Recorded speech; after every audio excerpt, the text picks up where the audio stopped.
Maths and science के related videos को देखने के लिए मेरे चैनल को सब्सक्राइब कीजिए। अगर अच्छी लगे वीडियो तो बेल आइकन को प्रेस कीजिए। फर्स्ट क्वेश्चन इज से ट्रू और फॉल्स। ये क्वेश्चन करने से पहले मैंने डिस्क्रिप्शन में लिंक मेंशन कर दिया है टाइप्स ऑफ कोऑर्डिनेटर वाला, आप वो लिंक जरूर देख लेना, तभी आपको ये क्वेश्चन इजीली समझ आ जाएंगे। से ट्रू और false.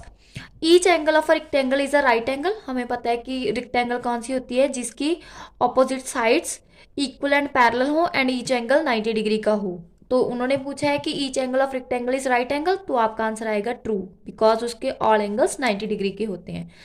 Second is the opposite sides of rectangle are equal in length. Opposite sides, अभी हमने कहा कि opposite sides are equal and parallel, so this is also true. The diagonal of a square are perpendicular to one another. हमारे पास square क्या होता है, जिसकी ऑल साइड्स इक्वल हो एंड ऑल एंगल्स 90 डिग्री के हों, ठीक है, एंड डायगोनल उसके बाइसेक्ट कर रहे हो and angle between the angle at the intersection of the diagonal is 90 degree. Question में भी ये पूछा गया है diagonal of square are perpendicular to one another, तो इसका आंसर भी आएगा true, because yes, angles intersect at angle diagonals intersect at angle of 90 degree. All the sides of rhombus are of equal length. All the sides, yes of course, rhombus की all sides equal होती हैं, लेकिन उसके angle 90 degree के नहीं होते। rhombus ऐसा होता है जिसकी all sides equal and parallel होती हैं, ठीक है, तो this is also true. Next is all the sides of a parallelogram are of equal length. No, parallelogram की डेफिनेशन ये है बेटा कि opposite sides are equal and parallel, but all sides are equal, this is not the definition of parallelogram. Opposite sides are parallel and equal, ये वाली दो आपस में इक्वल होंगी, ये वाली दो आपस में इक्वल होंगी, तो this is false. The opposite sides of trapezium are parallel. Yes, trapezium की ऑपोजिट साइड्स पैरेलल होती हैं, जैसे इसके ऑपोजिट ये वाली है, लेकिन ऑल नहीं होती, तो ये वाली दोनों नहीं होती, तो इसलिए ये वाला भी फॉल्स आएगा, क्योंकि उन्होंने कहा ऑपोजिट, लेकिन वो सिर्फ पैरेललोग्राम में या रोम्बस में होती है, इसमें दो पैरेलल होती हैं, दो पैरेलल नहीं होती। ओके, ये तो थे हमारे ट्रू फॉल्स। नेक्स्ट आते हैं गिव रीजन। गिव रीजन हमें बताना है, हमने बताना है कि इसका ये रीजन क्यों आया। A square can be thought of as a special rectangle. Rectangle मतलब हम क्वेश्चन में ये पूछा गया है कि जो स्क्वायर होता है उसको रेक्टेंगल की स्पेशल टाइप क्यों कहा जाता है।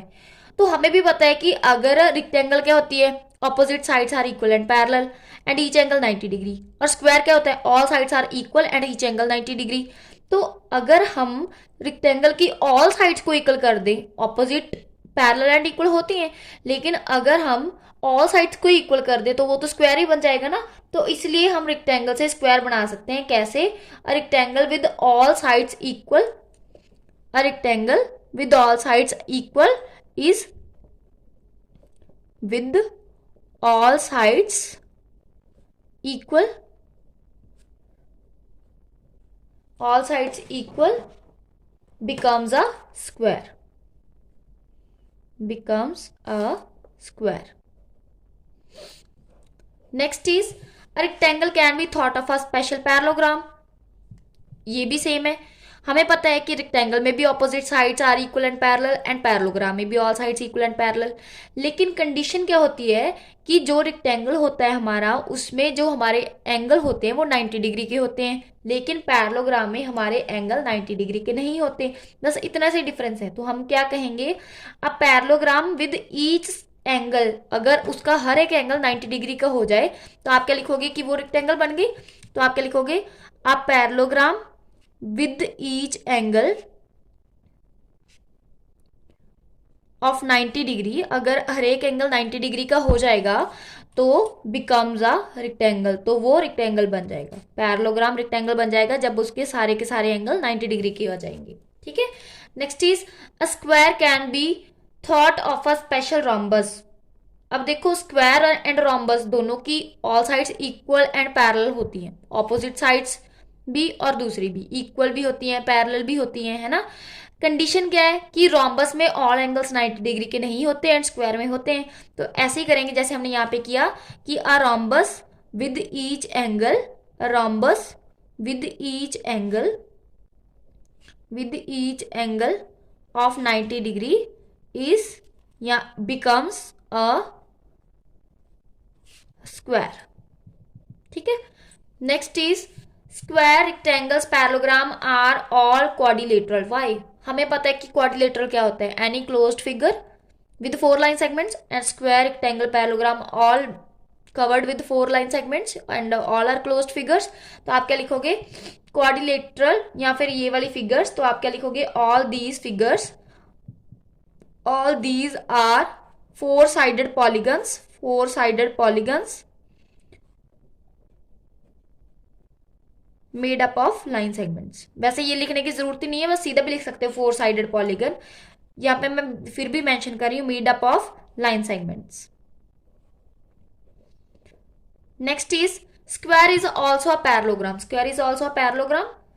Yes, the opposite sides of square are parallel. हमें पता है कि ऑपोजिट साइड्स जो होती हैं, opposite sides of a square are parallel, of square are parallel, so it is parallelogram. क्योंकि पैरेललोग्राम की तो यही कंडीशन होती है ना कि all sides are equal and parallel. तो हमारी ये कंडीशन आ गई कि all sides are equal and parallel, so square is a parallelogram. ये था हमारा इस एक्सरसाइज के बारे में. आगे हम डिस्कस करेंगे एक्सरसाइज 5.8 के बारे में. Thank you so much.